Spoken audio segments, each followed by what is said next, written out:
본 방송에서 제공하는 투자 정보는 투자 판단에 대한 조언입니다. 방송에서 제공하는 주식의 가치, 가격 상승 및 하락에 대해서는 방송사에서 보장하지 않습니다. 시청자 여러분 안녕하십니까. 깊이 있는 인사이트로 여러분들의 투자를 잘 이끌겠습니다. 저는 강관호입니다. 저는 이소연입니다. 어제 우리 시장 전강후약의 모습을 보였습니다. 코스피가 2,500선 초반에서 좀처럼 힘을 쓰지 못하고 있는데요. 다행히 외국인들이 순매수를 연속한 코스닥. 연 이틀 코스피보다 상승률이 좋았습니다. 외국인들이 에코프로 같은 2차 전지 소재주들을 다량 사들이고 있는데요. 개인들은 이에 대응해서 차분히 물량들을 정리해 나가고 있습니다. 다행입니다. 한편 테마주 극심한 지금 변동성에 있습니다. 상당히 오락가락하는 모습인데요.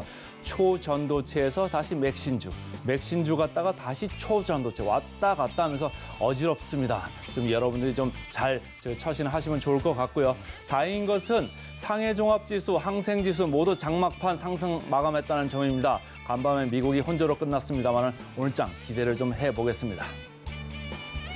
간밤에 미증시는 혼조세로 마감했습니다. 국제신용평가사 무디스에 이어 S&P가 5개 미국 은행의 신용 등급을 강등하면서 은행주가 일제히 약세를 보여줬는데요.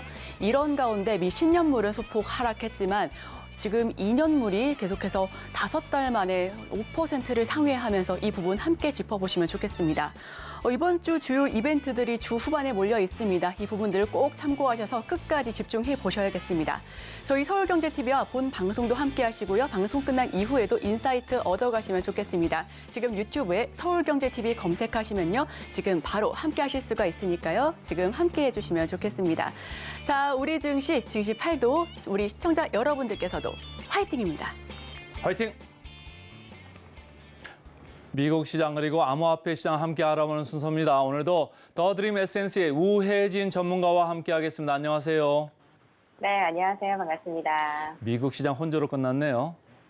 네, 미국 시장 혼조로 마감을 했습니다. 아무래도 이 높은 10년물 금리에 대한 부담, 또 투자자들이 지금 주목하고 있는 메인 이벤트라고 할 수 있겠죠. 내일하고 내일 모레 있을 엔비디아 실적 발표와 또 잭슨홀 미팅, 이런 부분들이 기대 플러스 좀 부담이 되지 않을까 싶습니다. 또한 지난번에 이 무디스에 이어서 이번에는요, S&P에서 중소형 은행주들의 신용 등급을 감등을 했습니다. 자금 조달의 위험성, 높은 중개 예금의 의존도, 또 대규모 예금 인출, 만연한 고금리 등등 이런 이유를 들면서 이런 것들이 좀 은행들의 건전성을 악화시켰다고 S&P가 평가를 했는데요. 그러면서 신용 등급을 한 단계 하향 조정을 했습니다. 그래서 S&P 500 은행지수 같은 경우도 0.28% 하락을 했고요. 킥오프 또 코메리카 주가는 4% 가까이 하락을 했고, 무려 리퍼블릭 퍼스트뱅크의 주가가 무려 55%나 폭락을 하는 일이 일어났습니다. 대형은행 JP모건 같은 경우도 2%대 하락 마감을 했습니다. 이렇게 좀 혼란스러운 장세, 또 하락 영향을 줄 수밖에 없을 것 같아요. 또 연준이 고금리를 오래 유지할 수 있다는 전망에 치솟았던 장기물 국채금리 같은 경우는 소폭은 하락을 하면서 4.3% 선을 나타냈습니다. 이 단기금리가 계속 높은 수준에 머물면서 증시의 좀 매수세가 사라진 분위기인데, 상대적으로 장기 채권에 대한 매력도가 오르고 있는 데다가 높은 차입 비용은 기업에 대한 부담을 키우고 또 소비자 지출을 좀 둔화시키게 됩니다. 그래서 앞으로의 흐름 지켜볼 필요가 있겠습니다. 또 소매 기업들의 실적 발표가 있었죠. 개장 전에 발표된 메이시스, 딕스 스포팅 굿즈, 로우스 실적이 조금 엇갈렸는데요. 아무래도 경기 둔화와 인플레이션 속에서 소비자들의 지갑을 열지 못하면서 기대 이하의 실적을 발표를 했다라는 그런 이슈들, 또 전기차주 테슬라를 제외하고 하락 마감을 한 모습, 이런 이야기들 특징주에서 좀 자세하게 이야기를 나눠보도록 하고요. 7월 기존 주택 판매량 같은 경우는 407만 채로 전월 대비해서 416만 채에서 하락을 했습니다. 이 월스트리트 전망치가 415만 채였는데 그걸 좀 미치지 못한 모습이었습니다. 월별 감소율도 2.2%로 시장 전망을 했던 0.2% 감소보다 더 가파른 모습 보여줬고요. 국채금리 상승의 여파가 이 모기지 금리 상승으로 이어지고 또 다시 모기지 금리의 상승이 주택 시장에 타격을 줬습니다. 그동안 좀 회복 국면에 들어설 수 있다라는 평가를 받고 있던 주택 시장, 다시 한번 좀 어려운 시기를 겪게 됐다라고 말씀을 드릴 수가 있겠습니다. 잭슨 홀 미팅부터 다음 달 FOMC를 앞두고 미국 경제 상황 또 어떻게 평가될지 우리뿐만 아니라 지금 전 세계적으로 주목되고 있는 상황이다라는 말씀 드리도록 하겠습니다. 잭슨 홀 연설을 앞두고는 있습니다만 그동안 계속적으로 이제 그런 쪽으로 언급을 했기 때문에 조금 기대감을 높이고 있는 것 같고요. 주택금리 상당히 높은데 자, 미국에서 주택을 살까 이런 생각이 들 정도로 지금 모기지 금리가 많이 올라가 있잖아요. 그래서 은행 쪽을 다운그레이드 한 게 조금 저는 좀 치명적이다 이런 생각들을 하면서도 앞으로 시장 좀 잘 봐야 되겠다 이런 생각을 좀 해보겠습니다. 자, 엔비디아 다시 이제 시장의 관심의 초점이잖아요. 어떻습니까?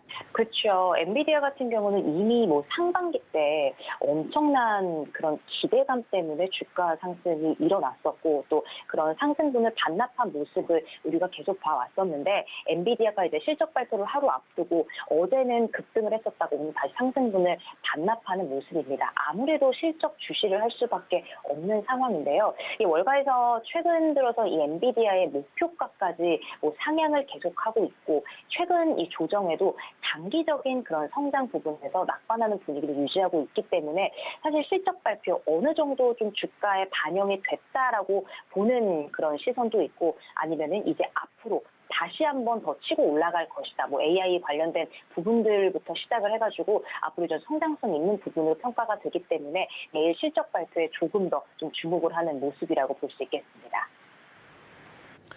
엔비디아 주가를 보면 말이죠. 포워드 P라고 그러죠. 우리가 12개월 앞을 보면서 우리가 그 밸류에이션을 하는데 거의 55에서 60선을 왔다 갔다 하고 있어가지고 상당히 높은 부분에 있습니다만은 이익이 그 정도로 많이 빨리 이렇게 늘면은 사실은 이게 다 정당화가 되는 거고 이익이 이렇게 늘어나는 속도가 좀 줄어들면은 주가가 조금 조정을 받을 수 있겠다. 좀 조심을 하시면 좋을 것 같습니다. 자, 그다음 테슬라 얘기로 좀 넘어가 볼까요? 네, 테슬라가 이틀 연속 좀 다시 한번 상승률을 이어가면서 지금 좋은 흐름을 보이고 있는데요. 반등하기 이렇게 상승 랠리 반등을 하기 전에 6거래일 연속 하락세를 지속을 했었습니다. 또 테슬라의 이슈가 있죠. 테슬라의 경영진이 조금 흔들렸습니다. 지난달에는 이 제커리 커콘 이 CFO가 회사를 떠났는데요. 이번에도 이 엔지니어링 부사장 콜린 캠벨이 이번에 17년 만에 회사를 떠난다고 발표를 하면서 어떻게 보면 좀 상승 반등하는 부분에 있어서 조금은 제약을 받는 모습이지 않을까 싶습니다. 그럼에도 이 사이버 트럭에 대한 이슈 또 새로운 이 모델 3에 대한 시장의 기대감이 있기 때문에 테슬라의 흐름들 앞으로 그런 흐름들 계속 지켜보면 좋을 것 같습니다. 주식시장이 항상 예상하기가 어려운 게 이렇게 이제 경영진들이 잘하던 사람들이 떠나면은 주가가 악영향을 받아야 됨에도 불구하고 이틀 연속 올랐단 말이죠. 우리도 에코프로 100만 원 초반으로 가가지고 깨지는가 했더니 외국인들이 어느새 계속 사고 있어가지고 주가가 다시 이렇게 일어나는 이런 분위기인데 참 재밌는 것 같습니다. 그다음 좀 아마존으로 가볼까요? 네, 아마존도 이야기를 좀 빼놓을 수가 없는데 이번에 웨드부시에서 아마존닷컴을 이 최고의 이 투자 아이디어 종목 리스트에 추가를 했습니다. 이 아마존의 핵심 사업이 전자상거래잖아요. 여전히 이 부분이 과소평가되고 있다라고 평가를 했는데 이 웨드부시에서 이야기를 했죠. 거시경제적 역풍의 영향으로 이 전자상거래 둔화와 마진 압박이 발생을 하면서 아마존에 대한 과소평가가 발생을 했지만 이제는 다시 한번 의미 있는 전환점을 맞이했다라고 이야기를 했습니다. 아마존 같은 경우에 미국 내에서만 해당이 되지만 2019년 대비해서 거의 4배나 많은 당일 주문 또는 2길 주문 처리가 가능을 해줬습니다. 이 미국 사실 이 로켓 배송 같은 우리나라의 그런 부분도 있지만 미국에서 이렇게 땅덩어리가 넓은데 아마존에서 이게 가능해? 싶을 정도로 굉장히 놀라운 일이었는데 아마존 같은 경우도 우리나라처럼 이 회원 등급에 따라서 무료 반품이나 환불 같은 제도가 있습니다. 그래서 아마존도 생각보다 굉장히 미국 내에서도 빠르게 그런 배송 시스템이 되어 있기 때문에 전자상거래 부분에 있어서 조금 높게 평가를 할 수 있을 것 같은데요. 또 이렇게 평가를 했죠. 최고의 주문 처리 인프라로 이런 부분들 다른 회사가 정말 따라오기 힘든 위치다라는 이야기도 하고 있습니다. 그래서 이 아마존 웹 서비스의 성장으로 인해서 디지털 광고 배경이 좀 강화가 되고 있고 최고의 이 회사의 고마진 이 광고 비즈니스 같은 경우도 내년에는 더욱더 가속화될 것이라는 평가와 함께 지금 이렇게 좋은 소식을 내주었다라고 말씀드리도록 하겠습니다. 상위 그 시가총액 상위 중에 아마존 상당한 위치를 차지하고 있는데 뭐 계속적으로 나스닥을 끌고 갈 수밖에 없는 이런 좋은 뉴스들이 계속 있습니다. 자, 아까 리테일 업체 그 실적 안 좋다 이런 얘기를 했었는데 지금 보니까 딕스 스포팅 굿즈 관련해서 좀 주가가 안 좋았습니다. 네, 딕스 스포팅 굿즈 같은 경우는 무려 24%나 폭락을 했어요. 이 소매주들의 실적 발표 조금은 기대 이하의 성적이었는데 사실 어떻게 보면은 뭐 경기도나 인플레이션으로 인해서 우리 소비자들이 지갑을 열지 않았기 때문에 좀 이런 부분을 예상을 하는 부분도 있었는데 거기에 더해서 이 좀도둑이 기승을 부린다. 라는 거 우리나라에서는 좀 상상할 수 없는 일일 것도 같습니다. 이 좀도둑 때문에 또 매출에 타격을 입는다라는 점을 어떻게 보면 실적 발표를 통해서 공식화했는데요. 이 팬데믹 이후에 나이키를 비롯한 미국 소매업체들 공급망 전방에 걸친 좀도둑으로 인해서 좀 고통받는다는 소식이 계속 전해졌어요. 그런데 이번에 딕스가 처음으로 실적을 통해서 이런 내용을 좀 공식적으로 발표를 했습니다. 이 딕스 같은 경우에 이 매장에서 물건을 훔치는 사람들이 늘어나고 있고 뭐 창고나 운반 과정에서도 재고를 도난당하는 일이 많다면서도 이런 재고 손실로 인해서 순이익이 줄어들 거를 좀 지금 계속 우려를 하고 있습니다. 최근에 이런 영상도 봤거든요. 미국의 백화점에서 좀 명품이죠. 루이비통을 통째로 들고 나르는 이런 도둑들의 영상을 볼 수 있었는데 이런 뭐 여러 가지 경기나 뭐 경제 상황으로 인해서 소비자들이 지갑을 열지 않으면 소매주들 같은 경우는 조금은 이렇게 좀 부진한 흐름을 계속 보일 수도 있다라는 생각도 하고 있습니다. 자, 특징주 마지막으로 노바백스 얘기까지 들어볼까요?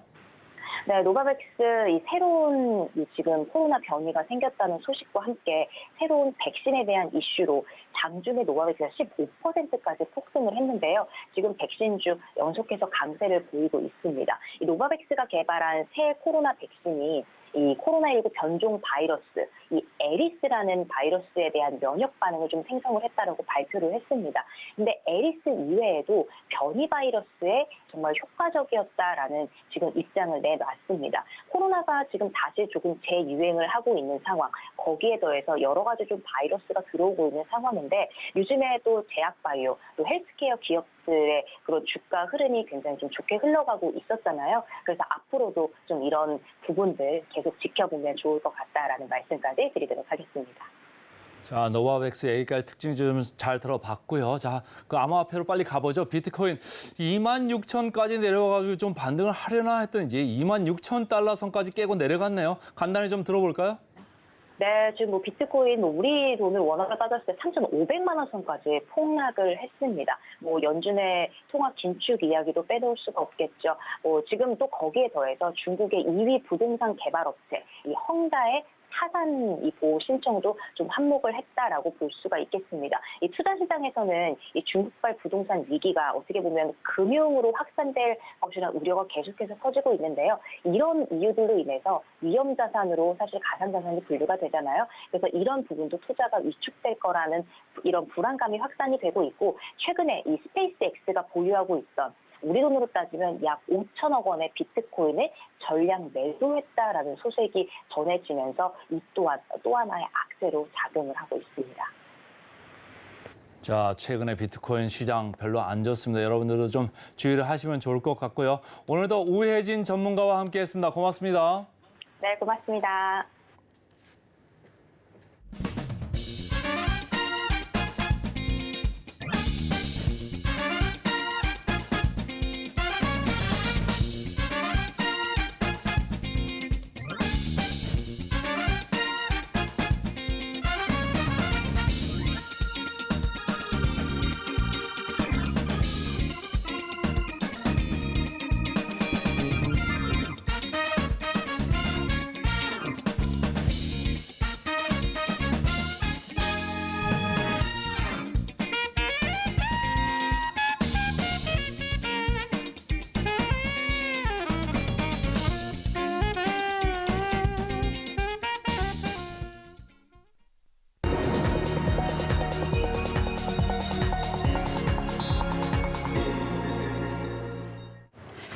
개인 투자자가 아닌 전문가는 장 시작 전 뉴스를 볼 때 어떤 부분에 초점을 맞출까요? 오늘 이분과 이야기 나눠보겠습니다.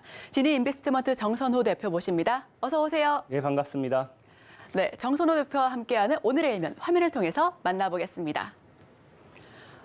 오늘의 헤드라인, 맥신 테마주 급락, 테마주 주기가 짧아졌다라는 걸 헤드라인으로 가지고 와주셨는데요. 여기 헤드라인에 적혀 있다시피 지금 굉장히 혼란스러워요. 너무 빠르게 변화하고 있기 때문에 어떤 부분에 조금 헤드라인을 풀어주실까요? 일단은 지금 맥신이라는 이 테마주를 매매하신 분들이 굉장히 불안해하실 수밖에 없습니다. 단 3거래일 만에 이제 하한가가 나온다든지 하락을 하는 등 그런 모습을 보여주다 보니까 사실상 이제 테마가 끝난 게 아닌가 이런 식으로 생각해 보실 수 있어요. 근데 이렇게 우리가 생각하는 이유가 뭐냐고 하면은 최근에 이제 초전도체라는 이슈가 있었죠. 초전도체라는 이 테마가 갑작스런 급락을 하게 되면서 이런 테마의 주기가 짧아졌다라고 생각할 수 있는데 사실상 초전도체와 이 맥신이라는 걸 놓고 봤을 때 정확하게 좀 다르다라고 말씀을 드리고 싶은 게 뭐냐고 하면은 초전도체 같은 경우는 여러분들이 알다시피 이것이 상온에서 이제 할 수 있는 기술을 가지고 개발을 했다라고 하면서 상온 전도체에 대한 이것이 실체가 있다 없다라는 이야기를 가지고서 급등락을 계속해서 반복했습니다. 자, 그러다가 마지막에 결국에는 이거는 초전도체가 아니다라고 하면서 지금 급락을 하는 그런 모습을 보여주고 있는데 사실 이런 것을 봤을 때 이런 초전도체는 과거에도 제가 얘기했지만 약간 돈스코이오 그런 사태와 같은 해프닝이 아니었나 좀 생각을 해보고 있고요. 그러다 보니까 이제 초전도체는 테마로 보기 어렵고 그냥 갑작스런 해프닝 이렇게 보셔야 되는 거고 맥신 같은 경우는 정확하게 초전도체와는 다르다고 말씀드릴 수 있는 게 뭐냐.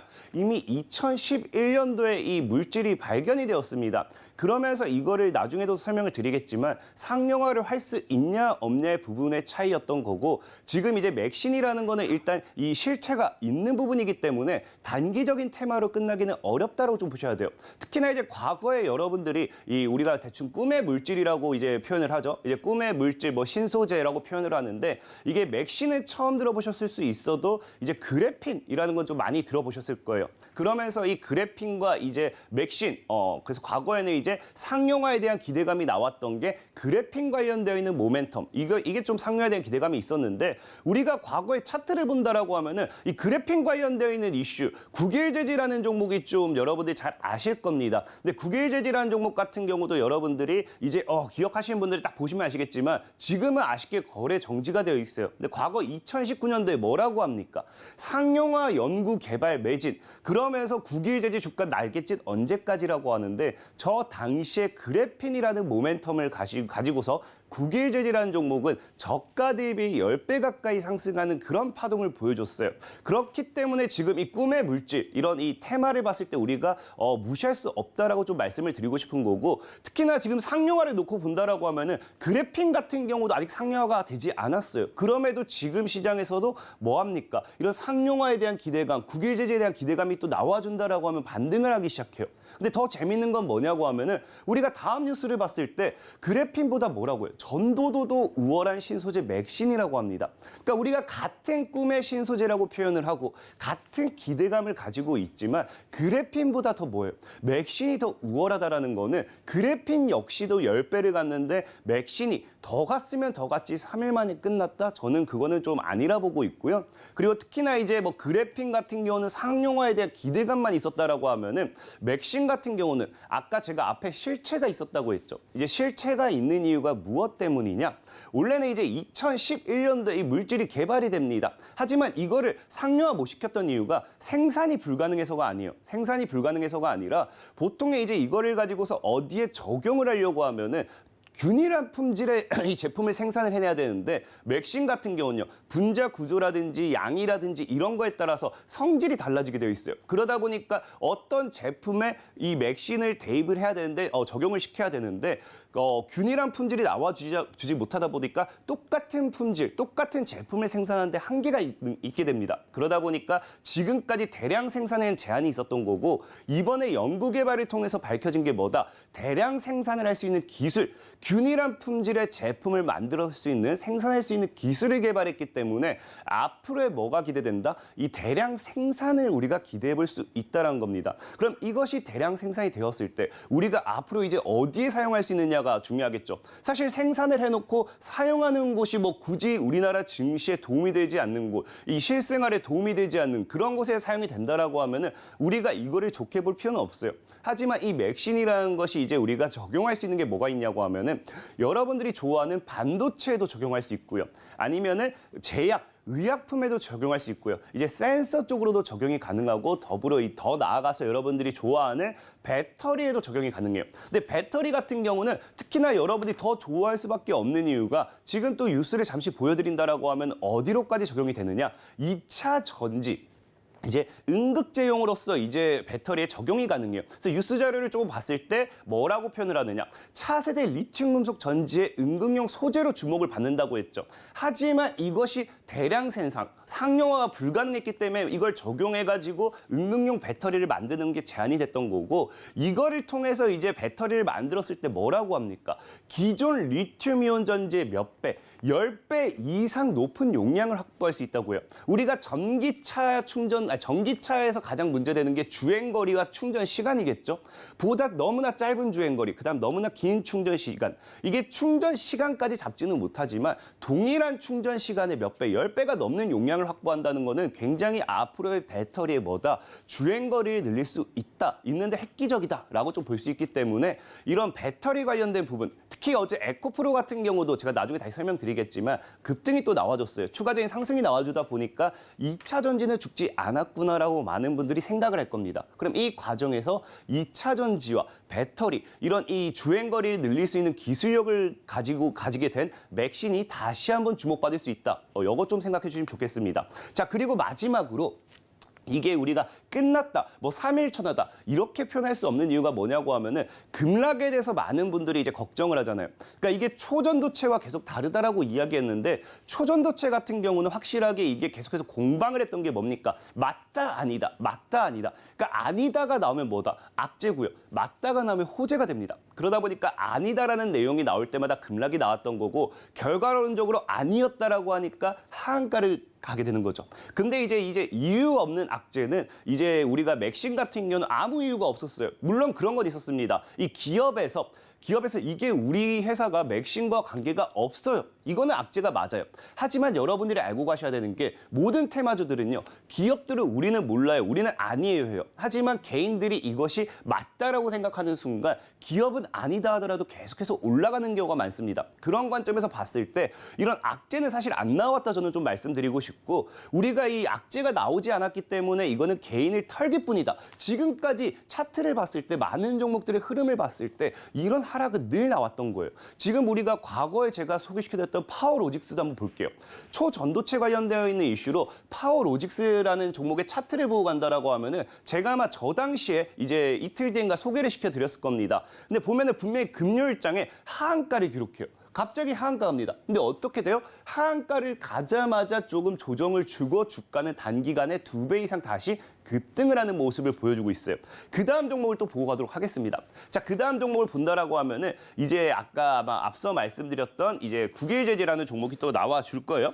이제 국일제지 같은 경우도 분명히 이제 10배 올라가는 과정에서 추가적으로 2배, 3배가 더 올라가는데 어떻게 한다? 하한가가 나온다라는 거예요. 그러니까 하한가가 나와주고 나서 이거 뭐야 하지만 주가는 더 큰 상승을 하고 있다. 이거를 여러분들이 봤을 때는 악재 없는 하락은 뭐다? 개인을 턴다라고 좀 생각해 보셔야 돼요. 그 다음 우리가 또 본다라고 하면은 이제 피코그램, 이제 원전 관련해가지고 여러분들이 좀 좋아하셨던 종목 중에 하나입니다. 피코그램도 어떻게 되느냐? 이제 급등을 하는 데 있어서 다음 차트를 봤을 때 급등을 하는 데 있어서 마이너스 17% 정도의 하락이 나와주면서 주가가 급상승하는 것을 여러분들이 볼 수 있을 겁니다. 그리고 이제 마지막으로서 우리가 좀 볼 수 있는 종목이 여러분들이 좋아하는 에코프로 에코프로라는 종목의 차트를 좀 한 번 더 보여드리도록 할게요. 그래서 이제 에코프로 같은 경우도 어떻게 돼요? 그 다음 차트인데 에코프로 같은 경우도 보시면은 여러분들이 지금 이제 17% 하락이 나오죠. 에코프로 끝났다, 악재 나왔다, 이제 개인은 도망가야 된다. 하지만 어떻게 된다? 에코프로 같은 경우도 그 다음부터 70만 원대 대비해가지고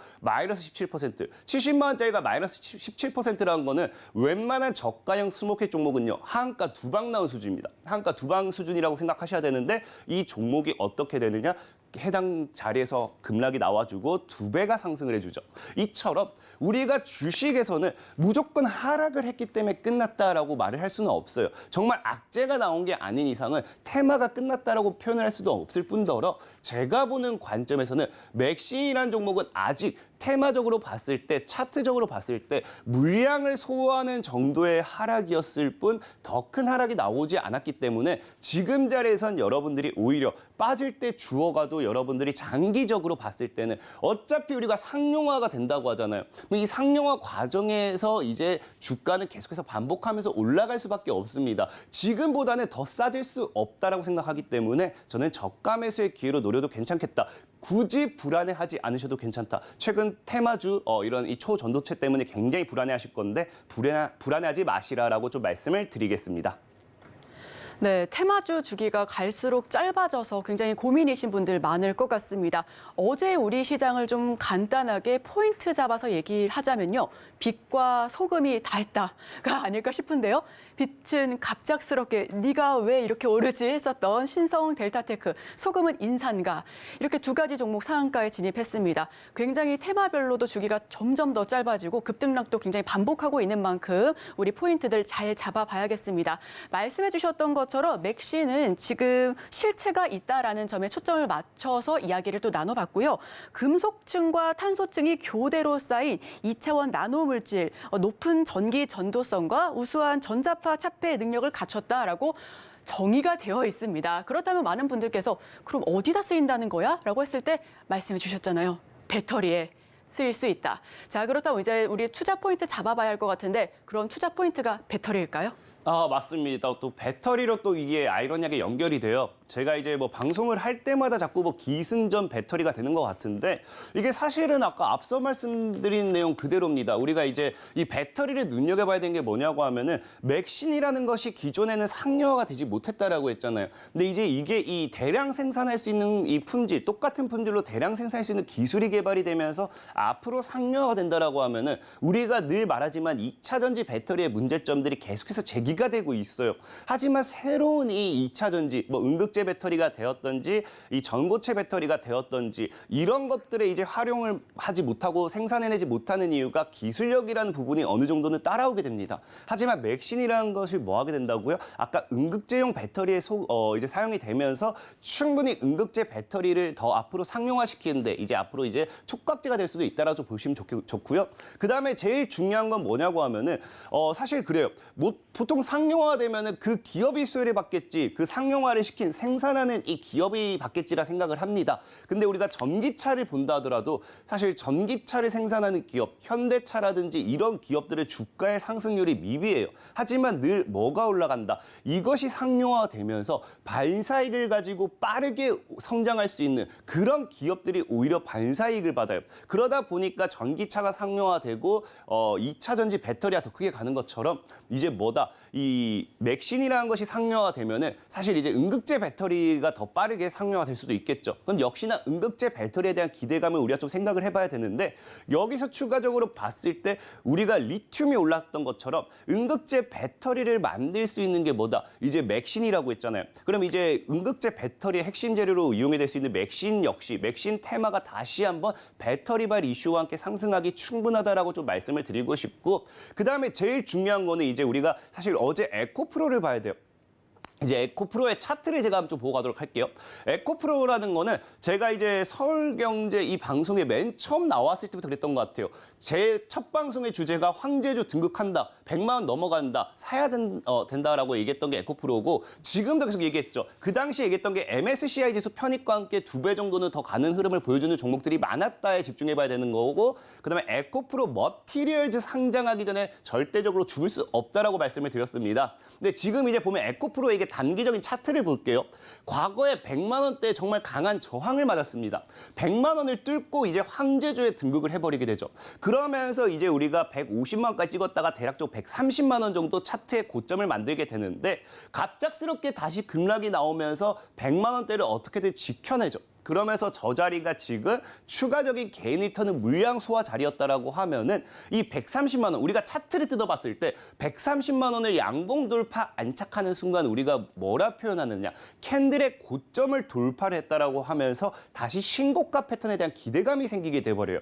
그러면 이 신고가 패턴과 함께 우리가 어디에 대한 생각을 해볼 수 있느냐, 다시 에코프로가 움직일 수밖에 없겠다라는 생각을 하게 되겠죠. 그럼 역시나 에코프로가 움직이면 에코프로만 가는 게 아니라 누구와 함께 간다? 2차 전지 관련되어 있는 모멘텀의 종목들과 함께 움직이게 되는데 그 과정에서 배터리가 다시 부각이 된다라고 하면은 우리가 다시 차세대 배터리 해가지고 응급제 배터리가 이슈가 될 수도 있는 거고 아니면 전고체 배터리가 이슈가 될 수도 있는 거고 그런 응급제 배터리가 만약에 이슈가 되었을 때 이거를 상용화로 좀 더 앞당길 수 있는 맥신이라는 것이 또 부각이 되어준다라고 하면은 맥신은 그 차세대 이제 신소재로서 꿈의 신소재 맥신으로 끝나는 게 아니라 배터리의 핵심 소재로서 다시 한번 복합 모멘텀으로서 기대감을 가지고 굉장히 크게 상승하기 상당히 좋은 모멘텀이다라고 좀 말씀을 드리고 싶어요. 그리고 제일 마지막으로 이제 배터리를 또 봐야 되는 이유가 뭐냐? 맥신과 함께 배터리가 또 움직일 수 있는 이유가 뭐냐? 지금 최근에 이제 에코프로와 함께 여러분들이 뉴스를 보시면 아시겠지만 계속해서 기업들이 뭐 하고 있습니까? 배터리의 충전 시간을 줄이기 위해서, 그다음에 배터리의 주행 거리를 늘리기 위해서 목숨 걸고 투자하고 있어요. 이 두 가지를 잡아야지만 실질적으로 뭐가 될 수 있다. 전기차 시장의 대장이 될 수 있고 황제가 될 수 있기 때문에 그런 과정에서 기업들이 지속적인 투자가 들어오고 있는데 제가 아까 앞서도 말씀드린 게 뭐죠? 사실 충전 시간을 잡기는 어렵지만 이 배터리의 용량을 늘려주는 게 맥신이라고 분명히 말씀을 드렸죠. 그러다 보니까 이 맥신이라는 기술력과 함께 다시 기업들의 이 배터리 시장, 이 충전 시장, 주행거리를 늘리기 위한 투자 이런 모멘텀이 복합적으로 들어와주게 된다라고 하면은 맥신 관련 수혜주들은 제가 봤을 때 맥신에서 끝나는 게 아니라 꿈의 배터리 신소재로 해가지고 맥신 관련 수혜주들 정말 그래핀이 아까 10배 같다 했잖아요. 그래핀 같은 경우는 배터리와 아무런 연관이 없겠죠. 사실 아무런 연관이 없다고 하기는 어렵지만 굳이 엮어져 있는 연관은 없습니다. 그러다 보니 맥신 같은 경우는 우리가 좋아하는 2차 전지 배터리랑 엮으려면 너무나도 많이 엮을 수 있는 만큼 정말 그래핀이 10배 같기 때문에 10배가 아니라 20배, 20배도 더 갈 수 있는 게 아닌가 좀 말씀을 드리면서 배터리 관련되어 있는 업종에서 수혜를 반사이익을 기대해 보시라라고 좀 말씀을 드리겠습니다. 네, 2차 전지 지속적으로 올라가고 있습니다. 이 와중에서 말씀드렸던 핵심 소재인 리튬 계속해서 상승 랠리 이었었잖아요. 이제는 맥신 한번 살펴봐 보시면 좋을 것 같습니다. 맥신 관련해서 우리 계속해서 이야기가 나올 것 같고요.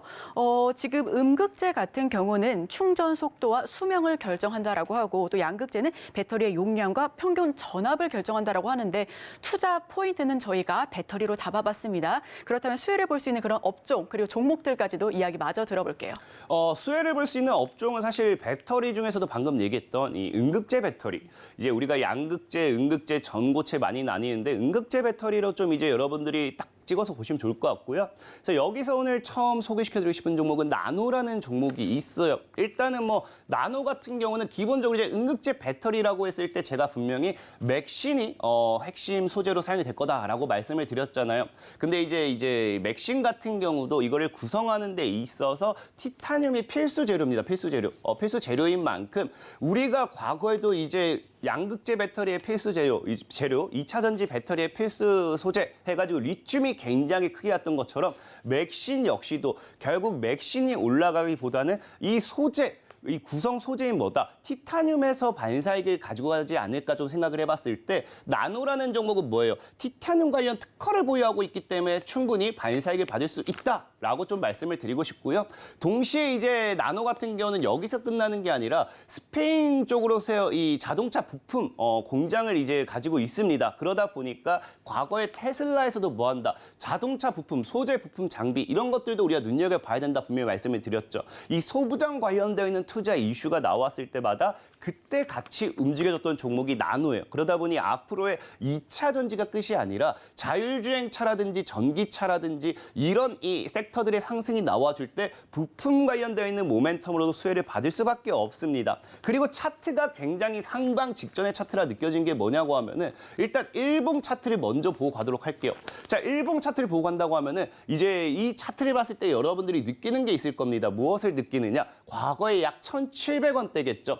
1,700원대에 강한 저항을 맞고 저항을 맞고 저항을 맞았습니다. 저항을 계속해서 맞던 종목이 이번에 뭐로 엮어서 올리느냐? 나노랑 엮어서 올려요. 과거에도 제가 얘기했지만 이 파워로직스라는 종목이 원래는 폐배터리였는데 뭐랑 엮었다 했습니까? 초전도체로 엮어버리면서 거래량을 터뜨렸다 했죠. 나노 같은 경우도 뭐예요? 이제 맥신으로 엮으면서 거래량을 터뜨리면서 매물대를 소화합니다. 그러면서 지금 매물 소화하고 주가가 무너지는데 과거 직전 저항대인 약 1,500원 구간대를 크게 이탈하지 않고 지켜내려는 모습이 보여주고 있어요.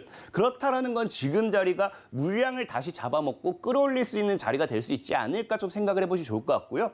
특히나 월봉의 차트를 본다라고 하면은 이건 아마 개인들이 제일 좋아할 수밖에 없는 차트라고 생각을 해요. 왜? 상장 직후에 지속적으로 하락입니다. 그냥 계속해서 하락만 했던 종목이 뭐예요?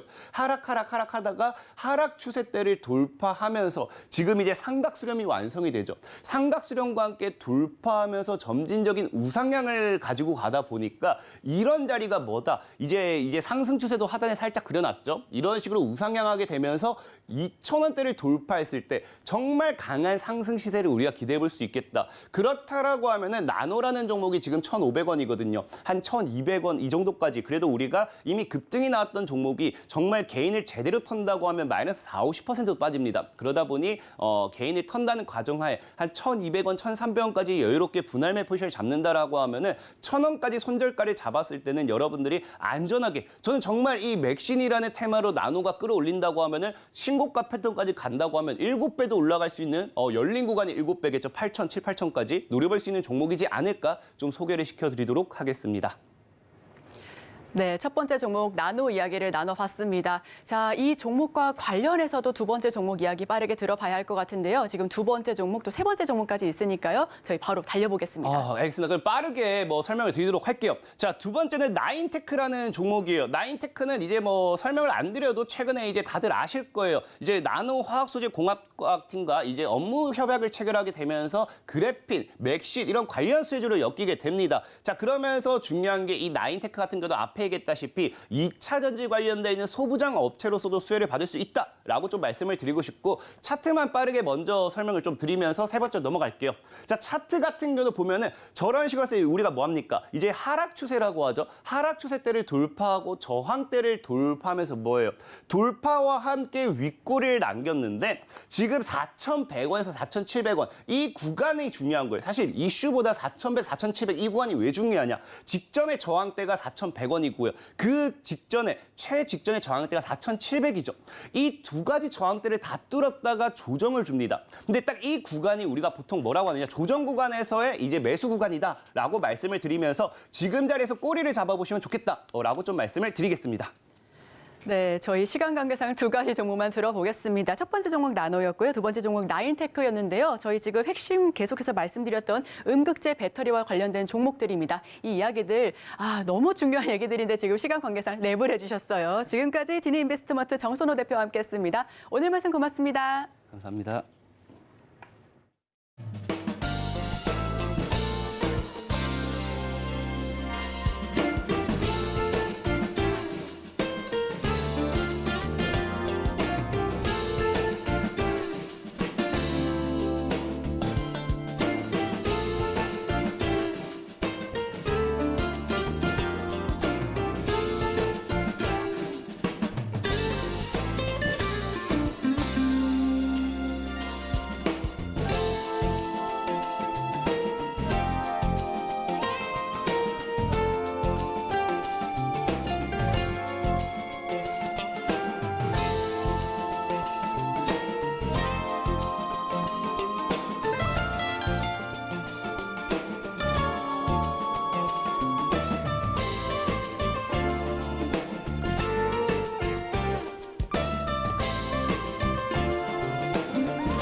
수요일 아침 8시 반입니다. 매일 아침 8시 반 저희 서울경제TV에서 센티멘탈 대 펀더멘탈로 매일 두 종목씩 말씀드리겠습니다.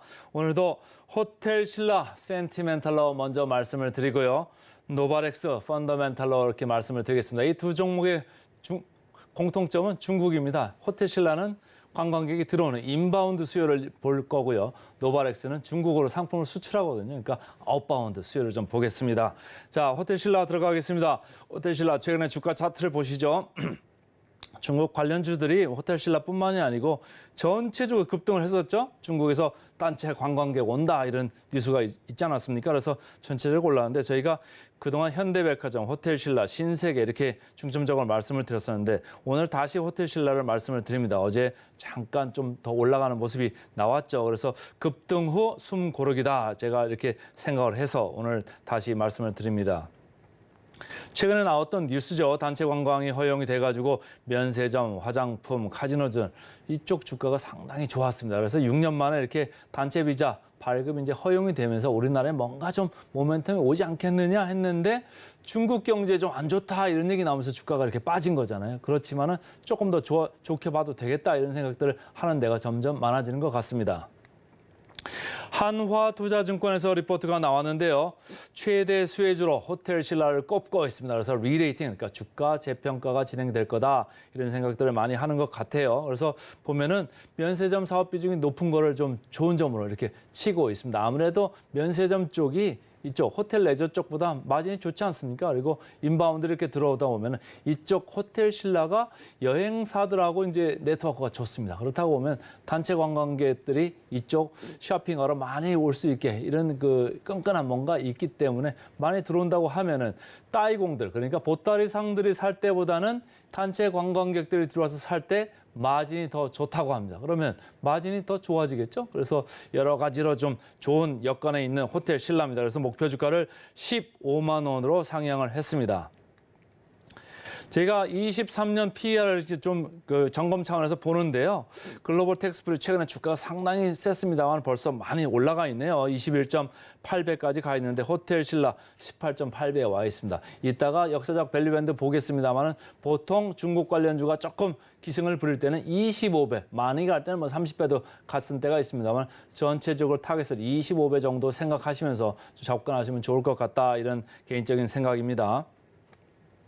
역사적 밸류밴드 보겠습니다. 역사적 밸류밴드 보시면은 이쪽 PER은 지금 보실 필요가 없어요. 왜냐하면 적자가 난 그게 있어가지고 마이너스 왔다 갔다 하니까요. PBR로 좀 보시죠. PBR로 봤을 때 중앙에서는 좀 올라와 있죠. 중상단 부분에 와 있는데 아직 그 최상단 부분에는 접근을 아직 못하고 있습니다. 그러니까 더 올라갈 룸이 좀 있다. 이렇게 긍정적으로 마음을 좀 바꾸시는 게 좋을 것 같습니다. 최근에 공매도 잔고를 보겠습니다. 이 지금 차트는 이쪽 왼쪽이 최근입니다. 이쪽이 최근인데요. 최근에 단체 관광 뉴스가 나오니까 어떻습니까? 주가가 아주 강하게 튀었잖아요.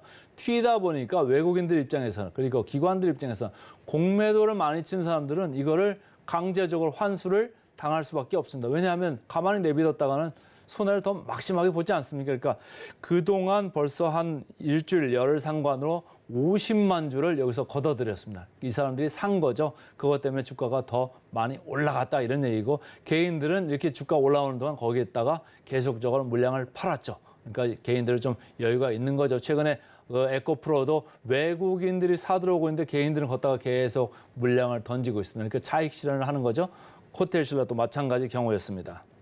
목표 주가 최근에 보니까 이렇게 올라가는 분위기가 역력합니다. 특히 일주일 상관으로 이렇게 올라갑니다. 일주일 상관으로 이렇게 오르는 이유는 뭘까요? 실적도 있습니다만은 단체 관광 이슈가 많이 작용을 했을 거다. 저는 개인적으로 이렇게 생각을 합니다.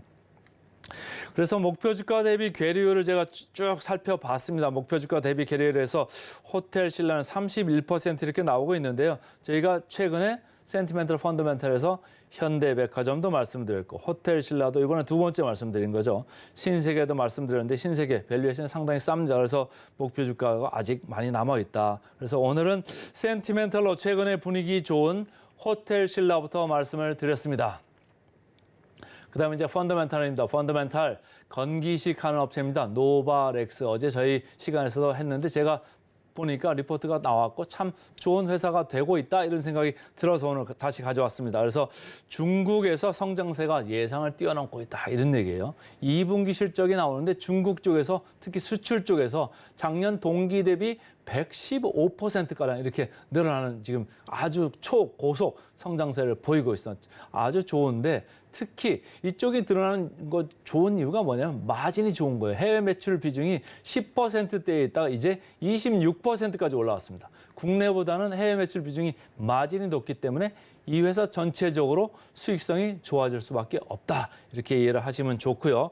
중국 시장 내에서 건기식 시장 내에서 GNC의 위상이 높아지고 있습니다. 이 노바렉스는 GNC의 공급을 아주 전면적으로 하고 있는 이런 회사가 되겠습니다. 그래서 GNC의 위상이 높아지면 이 회사도 돈이 많이 버는 거죠. 그래서 상당히 좋은 거고, 그래서 신한투자증권에서는 목표 주가를 이에 맞춰서 16,000원으로 상향을 했습니다. GNC 위상이 어느 정도 올라가는지 바로 보여드리겠습니다.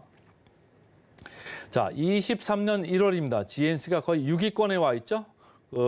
5천만 renmin비입니다. 인민폐죠, 인민폐. 그런 거가 23년 3월에 지금 더 조금 밀려났다가 금액은 더 늘었었네요. 근데 23년 6월입니다. GNC가 마침내 2위 선까지 이렇게 올라갔습니다. 그 바로 밑에 있는 게 블랙모어즈라는 회사인데요. 이 두 개 회사가 지금 저가형입니다. 저가형 건기식이라 최근에 중국 경기가 안 좋다고 그러니까 고가보다는 저가형을 찾는 사람이 많아지고 있는 모양입니다. 그래서 GNC, 블랙모어 여기가 지금 브랜드가 상위권으로 위치하고 있다. 이렇게 보시면 되겠습니다. 차트를 보시죠. 이게 뭐 5월 달부터 8월이기 때문에 몇 달 안 됩니다. 3달 정도 들어온 차트인데 이 차트만 보면은 야, 이거를 지금 보라는 얘기야? 이렇게 생각을 하실 수가 있죠. 거래량이 많이 들어왔는데 어제는 외국인하고 기관은 오히려 팔았습니다. 개인들이 많이 사가지고 조금 걱정이 되실 텐데 좀 밀릴 수도 있겠죠. 고점 대비해서 조금 눌린 모습이기 때문에 밀릴 수 있다. 이런 생각을 하시는 분들이 많아질 것 같습니다. 그런데 이거는 아까도 말씀드렸듯이 겨우 5월에서 8월 3달 본 겁니다. 더 길게 한번 볼까요? 길게 보시면 20년부터 24년까지 4년을 이렇게 놓고 보겠습니다. 4년을 놓고 보시면은 이쪽 PBR로 보실 때 고점이 2.9배, 3.0배 여기까지 갔던 이 밸류 밴드의 레인지입니다. 그런데 지금 어디 와 있습니까?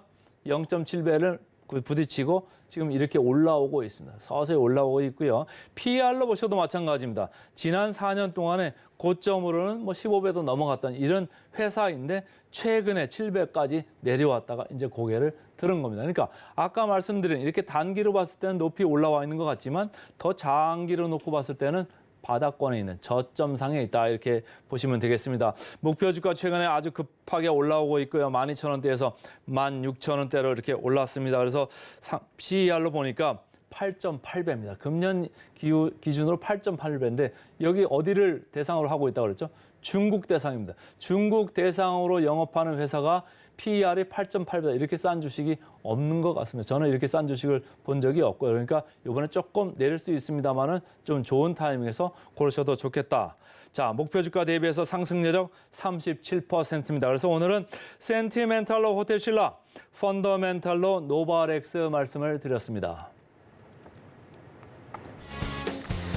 오늘의 핵심 요약 세 줄입니다. 뉴욕 증시 국제신용평가사 S&P의 은행 신용등급 강등 여파로 은행주가 유지의 약세를 보였습니다. 3대 지수는 혼조세로 마감을 했네요.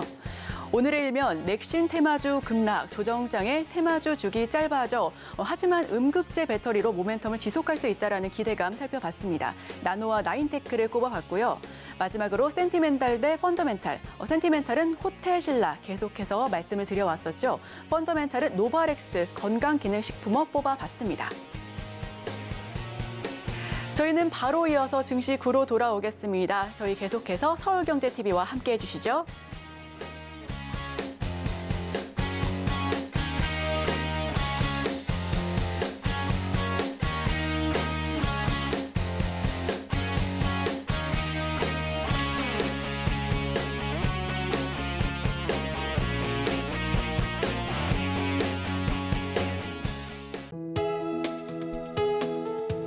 본 방송에서 제공하는 투자 정보는 투자 판단에 대한 조언입니다.